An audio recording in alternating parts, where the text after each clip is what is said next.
ni abantu bangahe bibeshya ku bikoresho by'ikoranabuhanga bakagura ibyo batashakaga kubera kutagira amakuru. Nyamara hari abahanga bafite aya makuru kandi bari hafi yacu. The Fixers. Aba baguha amakuru ajyanye n'igihe kuri technology n'imikoreshereze yayo. Icyo bigusaba cyonyine ni ugusura urubuga rwa YouTube The Fixers 250. Uko ni nako bitwa ku zindi mbuga nka Instagram, Facebook, TikTok. The Fixers 250.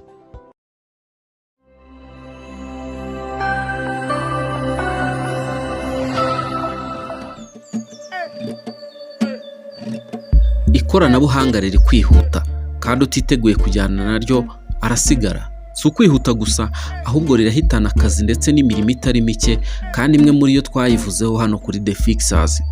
Cyakora nanone hari indi mirimo ihanzwe amaso, nyamara ahubwo abareba kure bageze kure biga amasomo ajyanye nayo. Abandi mu guhitamo ibyo baziga mu mashuri yabo yisumbuye na za kaminuza bamaze kubona kera aho isi yerekeza. Ubu ntibakiri kwiga ibiri guta agaciro mu minsi mike, ahubwo bari kwiga ibintu bifite aho bihuriye n'ikoranabuhanga. Muri iki kiganiro turakubwira imwe mu mirimo ihanzwe amaso mu minsi mike ikazaba igabura neza, kandi n'ushaka gatubutse akaba ariyo ahitamo kwiga. Niba ushaka guhitamo ibyo wakiga ndetse n'icyo uzakoresha ubuzima bwawe, kurikira iyi video kandi uyirangize kugira ngo umenye imirimo itanga icyizere mu isi y'ahazaza. Twe turi The Fixers.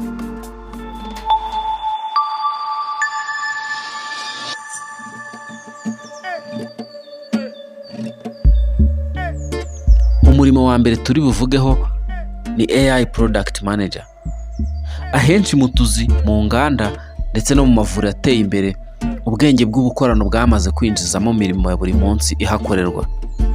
Nyamara kimwe n'uko n'izindi porogaramu zikoreshwa mu bigo byose bikenera ubiyobora, izi porogaramu za AI zizakenera Product Manager cyangwa se wa wundi uhagarariye ikoreshwa ry'iyi porogaramu. Uyu agomba kuba ari inzobere mu by'ikoreshwa ry'izi porogaramu, akamenya uko ikora, ibikenewe kuvugururwa kuri yo, akamenya dataset n'ibyitwa algorithm. Niba uri mu bareba kure, nta gushidikanya ko waba uhisemo neza, uhisemo kwiga ibijyanye n'ibi tukubwiye. Icya kabiri, umurimo wa kabiri ni AI Research Scientist. Uyu we icyo aba agomba gukora ni ukwiga. Akiga ku ikoreshwa ry'iyi AI, akiga kuvugana n'abandi bayikoraho ubushakashatsi n'amavugurura, yewe n'uburyo bayiprogarama. Si ibyo gusa, ahubwo hari ikindi umuntu ashobora kwiga cyazamufasha: Machine Learning Engineer. Uyu mu engineer waba afite akazi ko gukora cyangwa kumenya imashini zihuje cyangwa zigomba gukoresha ikoranabuhanga ry'ubwenge bw'ubukorano. Abagomba gukora amateste, agatahura ibibazo imashini zishobora guhura nabyo. Abenshi mu bahanga muri ibi nabize computer science, ariko bakabyiga ku rwego rwo hejuru cyane. Imibare cyangwa statistique, ibyo babirangije bamenya neza machine learning cyangwa ikizwi nka neural network. Hazamo nanone cyitwa nka machine translation, text summarization n'ikizwi nka context understanding. Undi murimo kandi uzaba uyoboye ni robotics engineer. Uyu mu engineer we akazi ke no gukora design, agakora test kuri za robo.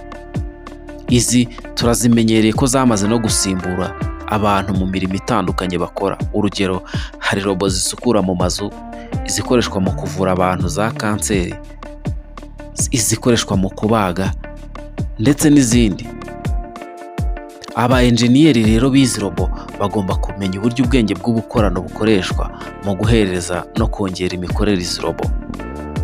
Niba wifuza ko twakomeza uru rutonde, ubitubwire muri comment. Twe turi The Fixers. Waba utunze ibikoresho bya Apple ukaba ugihangayikishwa n'amashajeri apfa buri kanya? Hari amakuru udafite. iFix Technology Limited imaze imyaka irenga 5 ikemura mwene ibyo bibazo.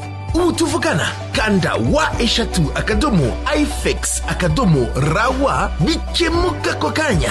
Ku bindi bikoresho byose bya Apple nta handi wabariza, ni muri iFix Technology Limited. We are Apple devices experts.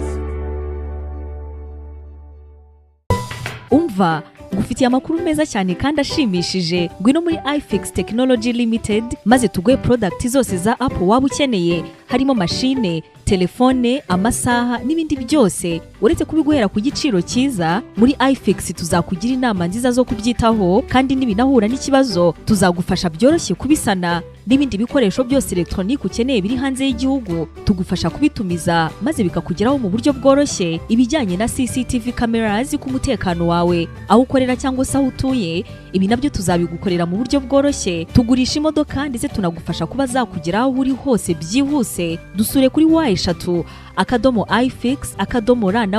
cyangwa se uduhamagare kuri izo telefone.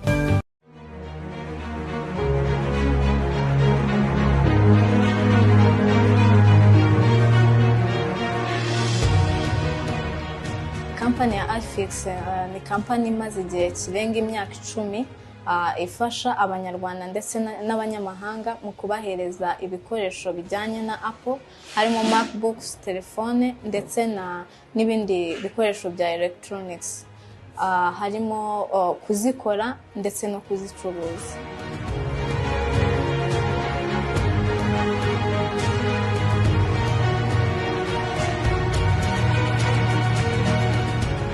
Umwihariko iFix ifite ugereranyije n'izindi kampani zikora nk'ibyo iFix ikora, harimo kuba itanga ibikoresho bifite quality.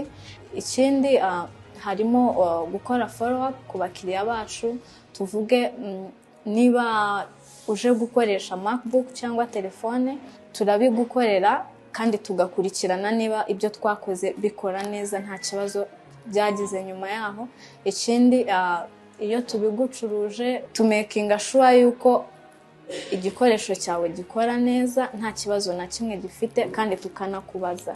Ikindi harimo kuba dutanga promotions ku bakiriya bacu buri kwezi.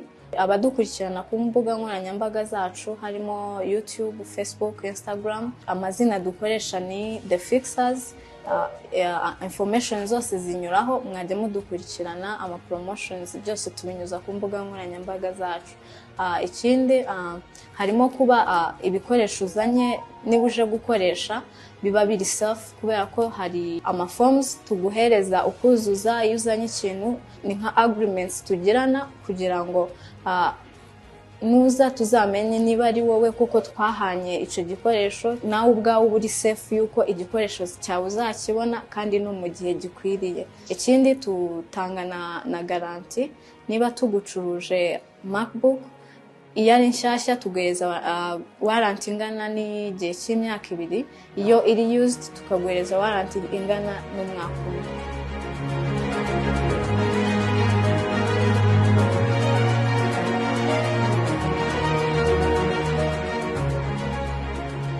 Ushobora kunyura ku mbuga nkoranyambaga zacu cyangwa se aho dukorera ukodaringa ugatanga nka 20% y'amafaranga akenerwa kugira ngo tubone iyo product, hanyuma twebwe tukagutumiriza, ayandi ukazayishyura uje gufata product yawe.